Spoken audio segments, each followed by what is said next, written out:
Daredevil season 2 का episode 4 drop हो चुका है और भाई ये एपिसोड एक नंबर है। मतलब अभी 4 एपिसोड आ चुके हैं और ये अगर बात करूं तो साला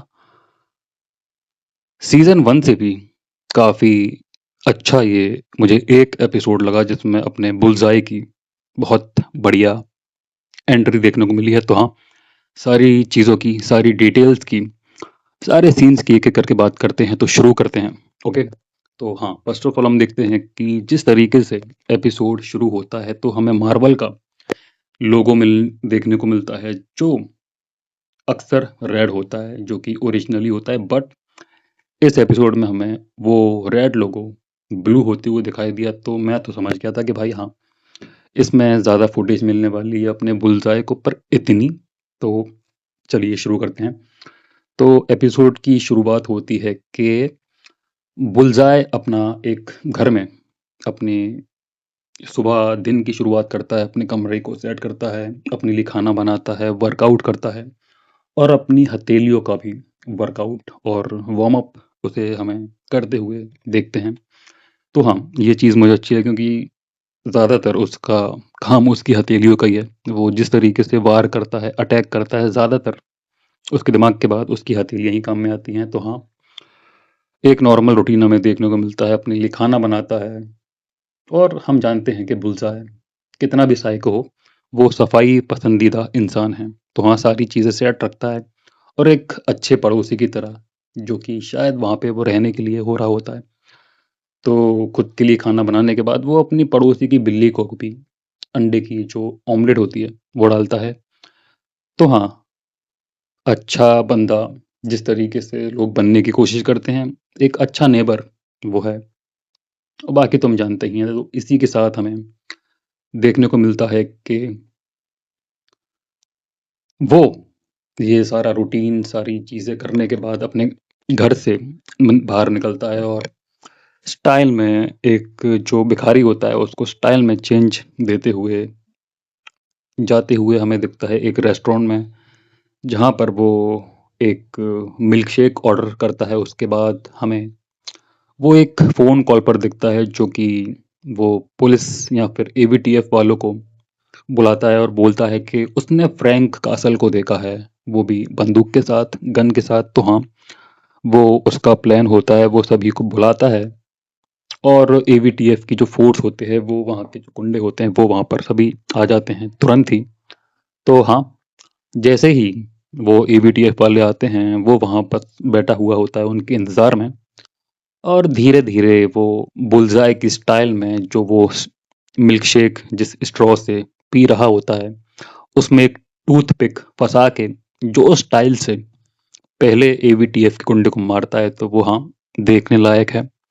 मुझे काफ़ी अच्छा लगा और धीरे-धीरे वो अपना मास्क पहनता है। बेसिकली वो जब घर से निकला था, तो उसके कमर पे मैंने उसकी जो हथियार रखने की जो सारी बेल्ट होती है, वो मैंने नोटिस की थी। मुझे लगा कि हाँ, थोड़ी देर बाद फाइट होगी, बट ऐसे, वो भी रेस्टोरेंट में। तो हाँ, वो बेसिकली अपने गेटअप में ही था, बस ऊपर से जैकेट पहन रखी थी। और हाँ, उस पहले बंदे को मारने के बाद वो अपना मास्क पहनता है और भाई साहब, लगभग 10 या 8 बंदे होते हैं, सभी को वो स्टाइल से मारता है।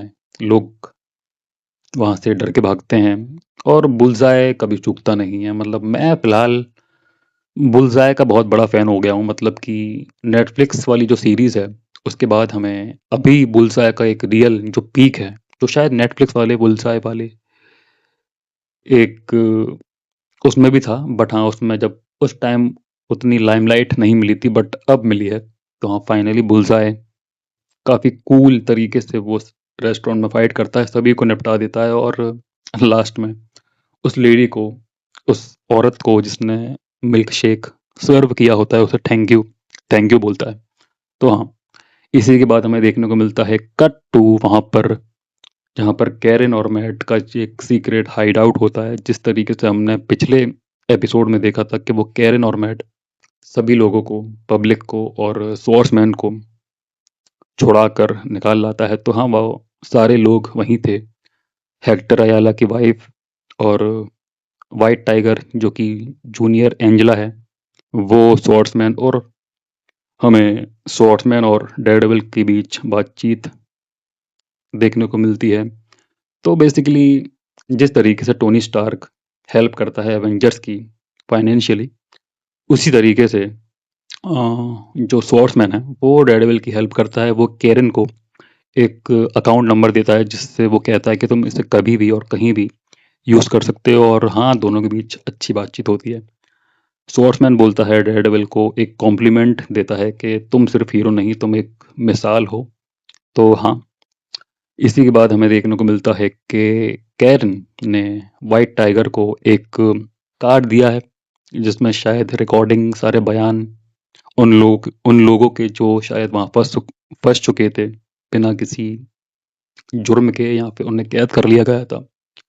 साथ में स्वॉर्ड्समैन भी, तो सभी के उसमें बयान होते हैं वगैरह वगैरह, सारे एविडेंस होते हैं। उसी के बाद हमें वहाँ पर क्रिस्टोफी देखने को मिलता है, जो कि शायद वो शिप में 2 इंसान थे, जिसको पिछले एपिसोड में एक को तो मार ही दिया था ईवीटीएफ वालों ने, और जिसको दूसरे को ढूँढ रहे थे, दूसरे इंसान को।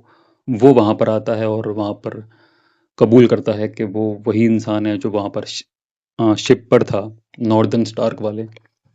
तो वहाँ पर आके वो बयान कर बोलता है और बोलता है कि मैं हेल्प करूँगा वगैरह वगैरह, सारी चीज़ें होती हैं। उसी के बाद उसे रिकॉर्ड करते हैं और वहाँ पर हमें क्रिस्टोफी के बाद हमें विल्सन और वनेसा की टॉक देखने को मिलती है, जो कि दोनों बात कर रहे होते हैं कि वो वनेसा अपने माइंड गेम्स के लिए गवर्नर, जो एक लेडी होती है, उसके पास जाती है, और फिस्क अपने मैच के लिए रेडी हो रहा होता है, जो कि हमें पता ही है, अगर आपने दूसरा और तीसरा एपिसोड देखा हो तो वो एक मैच, बॉक्सिंग मैच करने वाला है एक अपोनेंट के साथ, जो पता नहीं कौन है, बट हाँ, तो उसका मैच होने वाला है। एंड कट टू हमें देखने को मिलता है कि एवीटीएफ वाले क्रिस्टीन के वहाँ जाते हैं, क्योंकि क्रिस्टीन को शायद उन्हें शक था कि शायद स्वॉर्ड्समैन भाग गया है, तो शायद क्रिस्टीन इसमें इन्वॉल्व है, या वो उसके पास छुपा है। तो हाँ, बेसिकली वहाँ पर वो ढूंढने आते हैं उसको, और उन्हें कुछ नहीं मिलता है, तो वो बेसिकली क्रिस्टीन के ऑफिस को तबाह करके निकल जाते हैं। और बस कट टू हमें देखने को मिलता है कि फिस्क बात कर रहा होता है बक से कि सारी चीज़ें कैसे हुई हैं, सब भाग गए, कितने लोग भागे हैं वगैरह वगैरह, गुस्सा कर रहा होता है फिस्क। और तभी हमें वहाँ पे चार्ल्स देखने को मिलता है, जो कि वहाँ पर सीक्रेटली फिस्क के लिए बैठा होता है, और अपने बढ़िया खाने वाले अंदाज में खाते खाते बात करता है कि वगैरह वगैरह, मुझे तुमसे फ़र्क नहीं पड़ता, तुम अपने शहर में कुछ भी करो, बट जो तुमने प्रोमिस किए हैं वो मुझे चाहिए। और वनेसा, आई थिंक, जो वो क्या नाम है उसका, मैं यहाँ पे नाम दे दूंगा इधर, एलेंटीना, ओके, यहाँ पे नाम दे दूंगा, उसके लिए काम करता है। तो बेसिकली वो दोनों इंटरकनेक्टेड हैं, एक दूसरे की मदद कर रहे हैं, और वो बीच का होता है जो उन दोनों के बीच की कनेक्टिंग लिंक है। तो बेसिकली एक तरीके से धमकी देने लगता है चार्ल्स फिस्क को, जो उसे बिल्कुल पसंद नहीं आता है, और बोलता भी है कि मुझे धमकी देने वाले पार्टनर्स पसंद नहीं है। तो हाँ, हमें उसके 2 बॉडीगार्ड, चार्ल्स के 2 बॉडीगार्ड देखने को मिलते हैं असॉल्ट राइफल के साथ, और फिस्क के साथ सिर्फ और सिर्फ बक होता है। तो बेसिकली वो उसे डरा रहा ही होता है, पर पलक झपकते ही जब वो चार्ल्स बक को काम डाउन करने को बोलता है, तो वो 1 सेकंड में, 2 सेकंड में निपटा देता है दोनों को।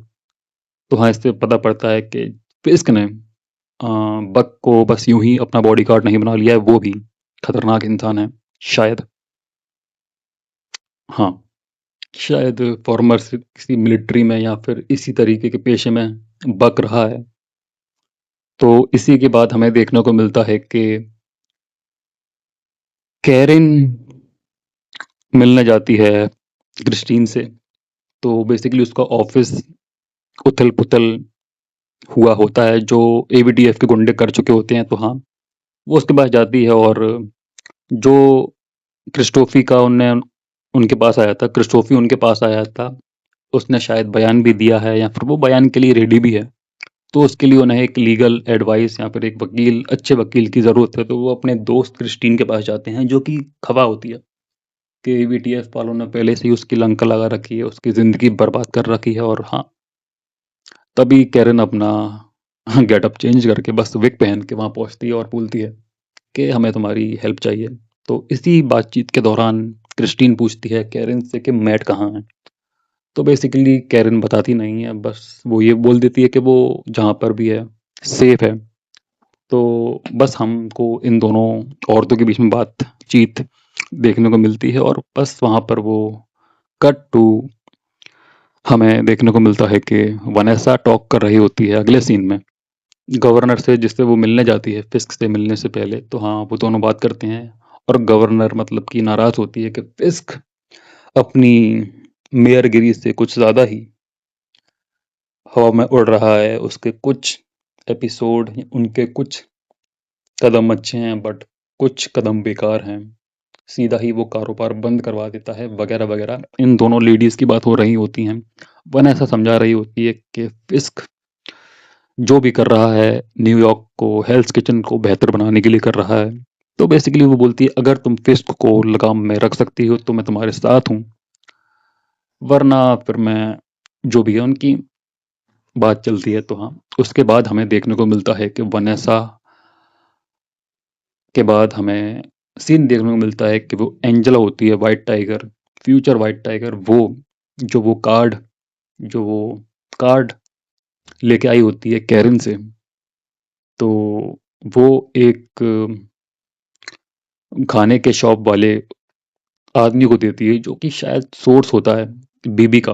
तो उसको दे देती है, उसको धमकाती है ये काम करो कुछ पैसों के साथ। हाँ, तो वो छोटी सी बच्ची उस लड़के को, जो कि वाइट टाइगर है ऑब्वियसली, उसको कार्ड देती है विद पैसे कि इसको बीबी तक पहुंचा दो, जो कि रिपोर्टर होती है, जो किन पिन के मास्क पहन के उसकी इमेज खराब कर रही होती है। तो हाँ, हमें वो देखने को मिलता है, वो अपना काम कर देती है बखूबी। उसी के बाद हमें देखने को मिलता है कि मैट जाता है अपने डेड डेक्स को ढूंढने। मैट जाता है वहां पर डेक्स को ढूंढने, बुलसाए को ढूंढने। तो वो बेसिकली जिस एबीटीएफ वाले गुंडे को उन्होंने पिछले एपिसोड में पकड़ा था, उसी की यूनिफॉर्म का यूज करते हुए एबीटीएफ का एक गार्ड बनकर वहां पर जाता है, जहां पर बुलसाए ने रेस्टोरेंट में उन सभी को मारा था। तो वहां पर जांच पड़ताल करता है, अपनी इन्वेस्टिगेशन करता है, बेसिकली पता करता है वो कि बुलसाए के लिए कोई सुराग मिलता है या नहीं। तो वहां से वो पता लगा लेता है एक कॉइन के बारे में। तो वो कॉइन बेसिकली चर्च का एक टोकन होता है।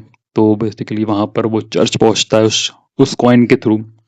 उस कॉइन के थ्रू वहां पर वो चर्च पहुंचता है। और जो एक न्यूली फादर होता है, जो कि शायद प्रीस्ट होता है, जो फादर बना भी नहीं होता है, प्रीस्ट बना भी नहीं होता है, उसके पास जाता है और पूछता है कि ये कॉइन किसने यूज़ किया है। तो बेसिकली वो बोलता है एक फादर, जो वो इंसान होता है, कि यहाँ पर सभी लोगों के पास ये कॉइन होते हैं। तो बेसिकली मैट जोर जबरदस्ती करके अच्छे से उससे पूछ ही लेता है कि कौन है।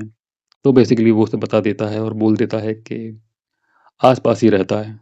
तो मैट के लिए पता लगाना मुश्किल नहीं, क्योंकि वो सब कुछ सेंस कर लेता है। और जिस तरीके से इस बॉर्न अगेन सीज़न में वो अपनी बॉर्न अगेन सीज़न 2 में स्पेशली वो अपनी पावर्स को यूज़ करते हुए दिखाई देता है, वो मुझे भाई काफ़ी अच्छा लगा। काफ़ी अंडररेटेड बोलूँगा मैं डेयरडेविल को, बट काफ़ी स्ट्रेट लेवल से ऊपर की उसकी पहुँच है। जैसे कि स्वॉर्ड्समैन ने कहा था कि तुम बस एक हीरो नहीं हो, तुम एक मिसाल हो। तो हाँ, मैं भी एग्री करता हूँ। धीरे-धीरे उसकी जो पावर शो का एक ऑब्जर्वेशन है, वो दिखाई देता है इस सीज़न में, वो काफ़ी काबिलिए तारीफ़ है। तो हाँ, वो पता लगा लेता है और हाँ, उसी कॉइन को बुल्सआई के स्टाइल में उस कटोरे में पटक देता है। बेसिकली अपना डेयरडेविल भी कुछ कम नहीं है, मैड भी कुछ कम नहीं है। तो हाँ, बड़े स्टाइल में वहाँ से कॉइन को डब्बे में डालते हुए स्टाइल में निकलता है और अपने डेक्स के, अपने बुल्सआई के घर पहुँचता है, अपने उसके रूम में पहुँचता है। और कमाल का हमें वहाँ सीन देखने को मिलता है। जैसे ही डेक्स बुल्सआई अपने कमरे में एंट्री लेता है, वो अपना वही रिकॉर्डर, जिसमें वो एक ईयरफोन लगा के सुन रहा होता है कैसेट वाला, तो उसे 2-3 सेकंड में ही महसूस हो जाता है कि कोई है पीछे। भाई साहब वो बड़ा ही स्लो मोशन में प्यारा सीन था कि वो उसी कैसेट का जो एक सीडी होती है उसको निकालता है और स्लो मोशन में पीछे फेंकता है वो। अमेजिंग अमेजिंग शॉट दोनों के बीच में हमें फाइट देखने को मिलती है। बट हाँ, मैट अब एक्सपीरियंस्ड हो चुका है बुलजाई के लिए। जिस तरीके से हमने नेटफ्लिक्स में देखा था, जब वो उससे स्टार्टिंग में भिड़ा था, तब उसे डेयरडेविल थोड़ा सा हावी हो जाता है डेयरडेविल पर बुलजाई, क्योंकि वो स्टार्टिंग में उसे पता नहीं था कि इसकी पावर्स क्या हैं। बट हाँ, अब उसे पता पड़ गया है तो वो बेसिकली उसे टैकल कर लेता है बड़े आसानी से। तो दोनों के बीच फाइट्स देखने को मिलती हैं और वहाँ पर जो उसकी नेबर होती है वो आ जाती है उस दौरान और उसे पकड़ लेता है बुलजाई। दोनों के बीच में बातचीत होती है कि मैं तुम्हारे ही साइड हूँ। बुलजाई ऐसा बोलता है कि मैं तेरे ही साइड हूँ भाई, तेरा ही काम कर रहा हूँ। तो बेसिकली नेटफ्लिक्स का जो एक पास्ट है वो आप लोग उससे अवगत हो तो आप जानते होगे कि डेयरडेविल उससे कितनी नफरत करता है। बेसिकली उसे बॉर्न अगेन सीजन 1 में मार ही डाला था, छत से पटक कर, कि तू जा है जा, ठीक है। पर बुलजाए कहता है कि मैं फिस्ट को मैं मारूंगा, जो तूने किया नहीं, जो तू कर सकता नहीं वो मैं करूंगा। तो बेसिकली उसे समझाने की कोशिश करता है कि अगर तुमने उसे मारा तो फिस्ट एक हीरो बन जाएगा, जो वो चाहता नहीं है, उसकी बुराइयां बाहर नहीं आ पाएंगी। तो ऐसे ही वो वहां से भाग जाता है बुलजाए, और भागकर एक रास्ते की जो एक एक्टिवा होती है एक्टिवा, एक स्कूटी को लेकर भाग जाता है और वहां पर सीन खत्म होता है। उसी के बाद हमें क्रिस्टोफी का वो जो एक सबूत होता है, जो दो बंदे होते हैं क्रिस्टोफी, उसका बयान देखने को मिलता है क्रिस्टीन के साथ। तो वो सारी चीज़ें बता रहा होता है कि वहाँ पर कोई नहीं था। सारी चीज़ों पर जो मोहर थी बेसिकली किंग पिन की थी, जिसका नाम शायद किसी और कोड में था या किसी और लैंग्वेज के हिसाब से था। तो आई डोंट नो।